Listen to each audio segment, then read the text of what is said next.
الم نجعل الارض کفاتا، کیا ہم نے زمین کو سمیٹنے والا نہیں بنا دیا؟ احیاء و امواتا، زندوں کو بھی سمیٹ لیتی ہے اور مردوں کو بھی۔ یہ زمین اللہ نے کیا چیز بنائی ہے جی؟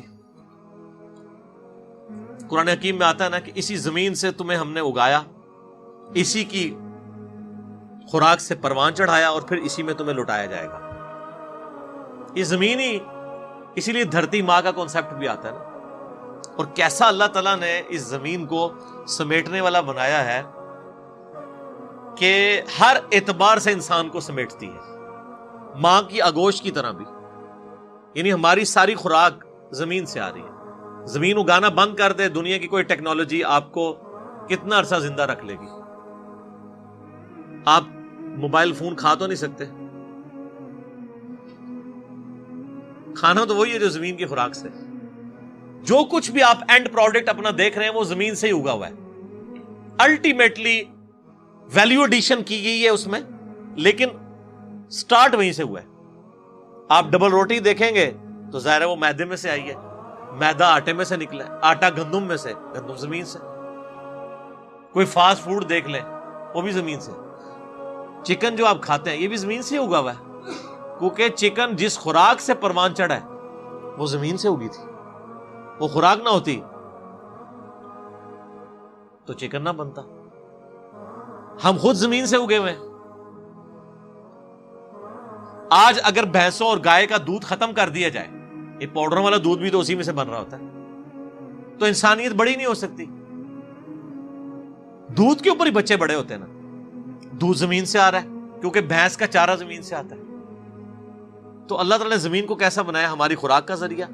اور پھر زندوں اور مردوں دونوں کو سمیٹے ہوئے ہے۔ زندوں کو کیا ہے؟ پلاٹ دیے ہوئے نا جناب، زمین پہ یہ بات ہے نا، وہاں میں تو کوئی نہیں رہ رہا، خلا کے اندر تو کوئی نہیں رہ رہا۔ اور جب مر جاتے ہیں تب بھی زمین آپ کو سمیٹ لیتی ہے۔ کیسا سمیٹتی ہے؟ اگر زمین نہ سمیٹے تو ہر طرف تعفن ہی پھیلا ہو۔ اگر یہ مردے باہری اس طرح چھوڑ دیے جائیں، ایک جناب گھر میں چوہا مر جائے نا اور آپ کو مل نہ رہا ہو تو اس گھر میں آپ رات نہیں گزار سکتے۔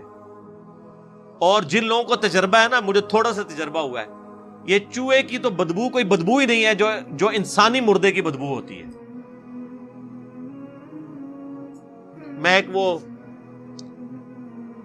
قبر کی کھدائی کرنے والے سے ملا تو مجھے بتانے لگا، میں نے اسے کہا یہ لوارث لاشوں کے بارے میں، تو کہنے لگا لوارث لاشیں جو ہیں ہم دفنا دیتے ہیں، بعد میں اگر کوئی وارث آ جائے اور بہت ضد لگائے تو پھر ہم تو منع ہی کرتے ہیں کہ یار چلو اب یہ دفنایا گیا، ادھر جا کے کیا کرنا ہے، اس کو دعا ہی کرنی ہے، وہ کہیں بھی بیٹھ کے ہو سکتی ہے۔ تو کوشش یہی کرتے ہیں کہ وہ لاش نکلوائی نہ جائے۔ میں نے کہا کیوں؟ وہ کہتا ہے جی ایک دن پرانی لاش بھی ہو نا تو کہتا ہے آپ کئی 100 فٹ تک بھی وہاں کھڑے نہیں ہو سکتے، جس طرح بدبو اور تعفن اس کا پھیلتا ہے۔ ہوا چلتی ہے تو وہ پورا پھر پھیلتا ہے۔ اور کہتا ہے یہ تو تعفن ہے نا، جو کیڑے ہوتے ہیں نا اس کے اوپر، وہ لاش نکالیں آپ کیسے؟ تو کہتے ہیں وہ اتنے سپرے لانے پڑتے ہیں، وہ پھر مارتے ہیں، کیڑے سائڈ پہ ہوتے ہیں، پھر لاش نکالتے ہیں۔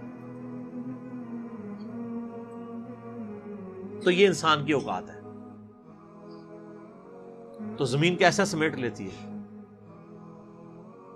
ایون لاش اوپر بھی پڑی ہوئی ہو نا، تعفن پھیلے گا، کچھ عرصے بعد بیکٹیریا اس کے اندر اس کو کھانا شروع کریں گے، ڈی کمپوز ہو جائے گی، اور پھر یہی جانوروں کی لاشیں، انسانوں کی لاشیں، ان کا جو فاسفورس ہے وہ زمین کی زرخیزی کا سبب بن جاتا ہے، کھاد۔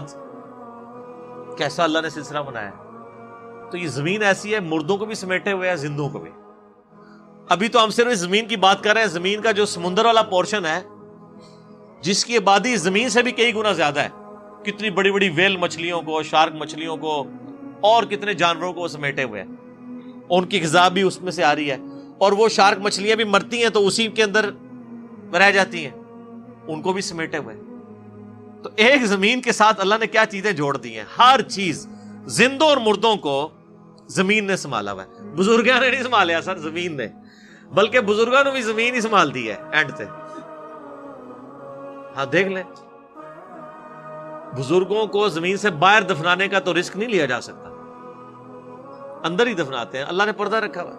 وَجَعَلْنَا فِيهَا رَوَاسِيَ شَامِخَاتٍ وَأَسْقَيْنَاكُم مَّاءً فُرَاتًا، اور ہم نے ہی بنا دیے اس میں خوب جمے ہوئے اونچے اونچے پہاڑ، اور ہم نے ہی تمہیں میٹھا پانی پلایا. یہ پہاڑ جو اللہ نے سٹیبلائزر رکھے ہیں نا، یعنی زمین کو کی ڈائنامک بیلنسنگ کرنے کے لیے، یہ اللہ نہیں. یعنی زمین کے اوپر سب سے زیادہ مضبوط اللہ کی مخلوق کون سی ہے؟ پہاڑ. پہاڑ سے زیادہ تو کوئی مخلوق مضبوط نہیں ہے. سب سے بڑی مخلوق، سب سے مضبوط مخلوق. آپ کے ذہن میں تو ہاتھی آ جائے گا، ویل مچھلی آ جائے گی، اس کی کیا اوقات ہے پہاڑ کے سامنے؟ ایک آتش فشاں پہاڑ پھٹ پڑے، ہزاروں ہاتھیوں کو، ہزاروں مگر بچوں کو لے ڈوبے. سب سے مضبوط چیز پہاڑ اللہ نے، اور ہم نے پانی بھی پلا دیا. انہی پہاڑوں میں ایسے ریزروائرز اللہ نے رکھ دی ہیں پورا سال. ابھی بھی آپ کشمیر میں ناردرن ایریاز میں چلے جائیں نا، کئی چشمے ہیں جو پورا سال رکتے نہیں ہیں. اتنی سٹوریج ہے پہاڑوں کے اندر کہ وہ جو برف باری ایک باری ہوتی ہے یا بارش پڑی یا برف، اور وہ برف پگھلنے کی وجہ سے وہ جو اس کے اندر ریزروائرز ہیں اس میں سے پانی نکلتا ہے تو پورا سال ہی نکلتا رہتا ہے. اتنا پانی سٹور کیا ہوتا ہے پہاڑوں نے. امیجن کریں پورا سال خشک ہی نہ ہو. کو پیچھے کوئی اس کی یعنی کوئی نل جوڑ دی ہے اللہ تعالیٰ نے سمندر کے ساتھ؟ نہیں. وہی سمندروں کا پانی ویپریٹ ہو کے جو گلیشیئرز کی فارم میں سٹور ہوتا ہے وہ اتنا زیادہ ہوتا ہے کہ پورا سال چشمے چلتے رہتے ہیں اور لوگ استعمال کرتے رہتے ہیں. اور میٹھا پانی اللہ تعالیٰ ہمارا میٹھا پانی. میٹھے پانی کی ہمیں تو یہاں جہلم میں رہتے ہوئے تو قدر نہیں ہوگی نا سر. جہلم سے آپ بس 120-120-130 کلومیٹر دور چلے جائیں نا پنڈی اسلام آباد میں، اور دیکھ لیں پانی کی کیا صورتحال ہے وہاں پہ. فیصل آباد چلے جائیں تو آپ دیکھ لیں میٹھے پانی اور صاف پانی کو لوگ ترس رہے ہیں. اور وہی ہے جس نے زمین کو پھیلایا اور اس میں پہاڑ اور دریا پیدا کیے اور ہر طرح کے میووں کی 2 قسمیں بنائی. وہی رات کو دن کا لباس پہناتا ہے. غور کرنے والوں کے لیے اس میں بہت سی نشانیاں ہیں، اور یہ مثالیں ہم لوگوں کے سمجھانے کے لیے بیان کرتے ہیں، اور اسے تو اہل دانش ہی سمجھتے ہیں. اللہ نے آسمانوں اور زمین کو حکمت کے ساتھ پیدا کیا ہے. کچھ شک نہیں کہ ایمان والوں کے لیے اس میں نشانی ہے.